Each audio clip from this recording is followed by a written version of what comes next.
Right ఇక breaking news చూస్తున్నాం. తెలంగాణ బీజేపీలో ఎన్నికల హడావుడి మొదలైంది.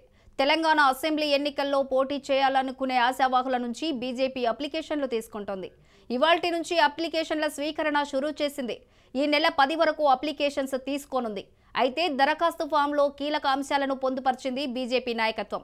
ఆశావాహులు క్రిమినల్ కేసుల వివరాలు మెన్షన్ చేయాలని స్పష్టం చేసింది. ఎన్ని కేసులున్నాయో సవివరంగా చెప్పాలని ఆదేశించింది.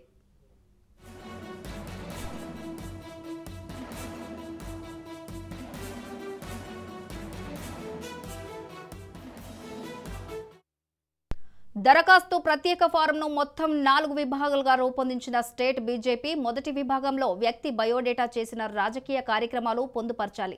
ఇక రెండో విభాగంలో గతంలో పోటీ ఎంపీ, ఎమ్మెల్యే, స్థానిక సంస్థలకు పోటీ చేసిన వివరాలు, వచ్చిన ఓట్లతో సహా మెన్షన్ చేయాలని సూచించింది. ఇక థర్డ్ బ్లాక్లో ప్రస్తుతం పార్టీలో నిర్వహిస్తున్న బాధ్యతలను అడుగుతోంది. చివరి 4వ విభాగంలో ఏమైనా క్రిమినల్ కేసులు ఉంటే వాటి వివరాలు, శిక్ష పడిన కేసులు వివరంగా పొందుపరచాలని కోరుతోంది.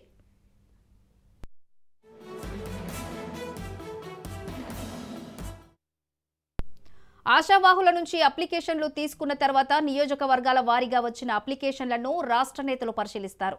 ఇందుకోసం ప్రత్యేకంగా సీనియర్ నేతలతో కమిటీ ఏర్పాటు చేయనున్నారు. అనంతరం ఒక్కో నియోజకవర్గానికి 3 పేర్లను ఫైనల్ చేసి హైకమాండ్కు పంపిస్తారు.